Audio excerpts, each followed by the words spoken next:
We're going to take you back to New York City, where actually the full extent of the ruin caused by Sandy is only now coming into focus. So let's go to ABC's Dan Harris, our colleague, who is in Staten Island tonight. Dan? Terry, good evening to you from in front of what remains of a neighborhood restaurant here. The people in this area say they were hit by a sort of tsunami. In many ways, it was a secret tsunami because the vast majority of the media attention has really focused on the Jersey Shore and also lower Manhattan. So today we decided to travel here to Staten Island to see for ourselves this hidden pocket of utter devastation. We woke up this morning to alarming images out of Staten Island. People being plucked off their roofs 2 days after Sandy in scenes reminiscent of Katrina. Also reports of a desperate search for 2 children swept away from their mom in the storm surge. And then word that the death toll had nearly doubled to 14. It was becoming clear that Staten Island, a sleepy enclave best known as the namesake for the famous Staten Island Ferry, was a world away from the rest of this city, which today was getting moving again. So we hopped in the car outside of our office in Manhattan, expecting a journey that would be made very difficult by the city's maddening post-storm gridlock. Instead, the real problem became getting gas. We drove around northern New Jersey for hours, encountering interminable lines and frustrated people. It's aggravated. That storm did a thing. Knocked down everything. We were only saved by some relatives of one of our colleagues who brought us a 2-gallon jug of gas. Yes, we should. Okay, just keep it. It's okay. Finally, we arrived. And look at what we saw next from our window. The transformer blew up and just took the whole store down. That's my open sign. This is the store. It burned down completely.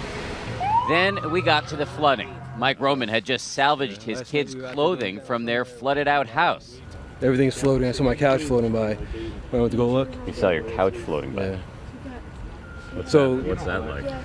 Well, stuff you pay for, stuff you buy, stuff you work for. We quickly started to hear stories about a wall of water that came through here. The water was up to that bay window. Up to the bay windows, yes. At one point, the water was up to the bay windows coming into our front door.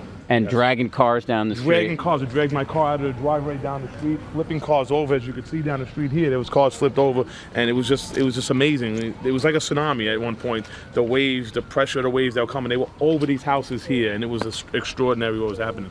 It was coming in, rushing like a rapids. It was just coming. It was just curving around that corner and rushing down. Some people were trapped in their homes and drowned.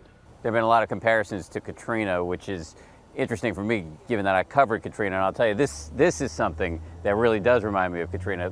Emergency officials walking through this neighborhood and marking every single house so that other emergency officials who come through can know, are there bodies in here? Has it been cleared? The deeper we went on our tour of hell, the more bizarre the scenery became.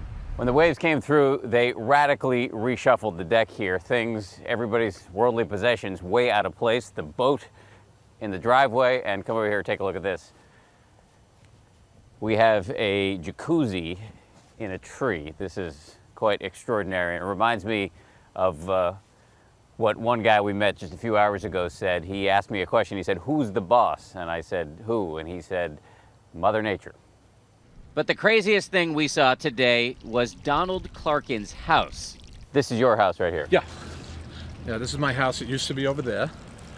So, yeah, the house, just to put a fine point on this, the house was there, Right. And the water pushed it all the way over here. It pushed it, and the other side used to be on this side. Oh, so it pushed it and twisted and it. it twisted it, yeah. It's sad, he told us, but he will rebuild. Resilience and a recognition that Mother Nature is, in fact, the boss. For Nightline, this is Dan Harris on Staten Island.